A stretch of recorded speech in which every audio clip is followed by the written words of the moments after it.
की रामेश्वराची भक्ती करताना पहिला प्रकार सांगितला की रामेश्वर भक्त शिवभक्तांच्या बद्दल प्रेमभाव मनात असणं, ही पण शिवभक्तीच आहे. इतर भक्त जे आहेत सगळे त्या भक्तांबद्दलचा प्रेमभाव. यदा कदाचित आपल्याकडून काही झालं नाही, सेवा घडली नाही, पण इतर भक्त सेवा करतायत, मग त्यांच्या सेवेत अडथळा आणण्यापेक्षा त्याचं शब्दातून निदान कौतुक जरी केलं, प्रेमभाव व्यक्त करणं, हा भक्तीतला पहिला प्रकार सांगितला. सूत सांगतायत की रामेश्वर लिंग अथवा शिवलिंग शिवभक्तीच्या संदर्भात शिवभक्तांचा सन्मान, शिवभक्तांच्या बद्दल प्रेमभाव हा पहिला प्रकार आहे. दुसरा प्रकार सांगितला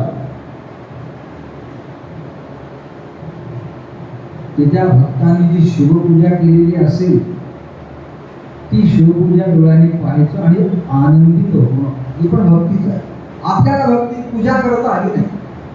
एखाद्या भक्ताने महादेवांचं पूजन केलंय आणि शृंगार केलाय, उत्तम अशी पूजा केली आहे, ती पूजा आपण डोळ्यांनी पाहायची आणि प्रसन्न होऊन प्रणाम करायचा, तरी ती दुसरी भक्ती आहे. ती सुद्धा म्हणजे पहिल्या दोन भक्तीत स्वतः काहीच करता आले नाही. तिसरा प्रकार जो आहे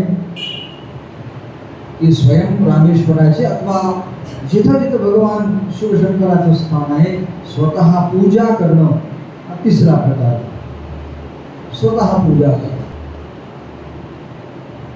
त्यानंतर चौथा प्रकार जो म्हटला की आपल्याला जे शरीर दिलेलं आहे, या शरीराच्या द्वारे शिवसेवेसाठी ज्या ज्या कृती क्रिया करता येतील त्या करणं, ही पण भक्ती आहे. एक नुसतं मंदिर झाडलं, मंदिराची सजावट केली, मंदिर पुसलेलं आहे शिवमंदिरात, तिथं येणाऱ्या जाणाऱ्या भक्तांच्या दृष्टीने काही व्यवस्था केली, म्हणून हे जे शरीर दिलेलं आहे त्या शरीराद्वारे ते शिवालय शिवमंदिराच्या साठी जी काही सेवा शरीराने, आर्थिक म्हटलं नाही, शरीराने ती करता आली तर तो चौथा प्रकार भक्तीमध्ये मानलेला. पाचवा प्रकार आहे श्री रामेश्वर अथवा भगवान शिवशंकराबद्दलच्या कथा कीर्तन ऐकणे, हा भक्तीचा प्रकार आहे. पाचवा प्रकार म्हटला श्रवण कीर्तन अथवा कथा, आणि ते ऐकताना आदर, प्रेमभाव, श्रद्धा भावाने श्रवण करत, हा पाचवा प्रकार झाला.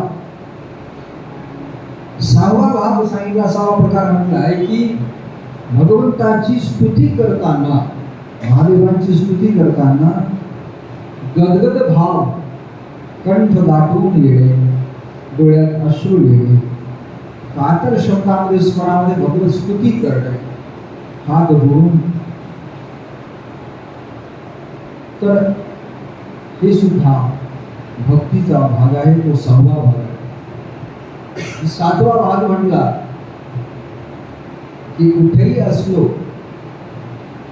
प्रवासात आहे, कुठल्या आपल्या रोजच्या दैनंदिन कामामध्ये आहोत, तरीही निरंतर स्मरण करणे, भगवान शिवशंकराचं शिवलिंग आहे अथवा शिवमूर्ती, शिव पार्वतीसह भगवान आहे, त्याचं हृदयामध्ये स्मरण कर, निरंतर स्मरण कर, हा सातवा प्रकार आहे. आणि आठवा प्रकार आहे शरणागती, संपूर्ण शरणागती. तवास्मी, प्रभू मी तुमचा आहे, म्हणून भगवंतापुढे समर्पण, शरणागती आहे.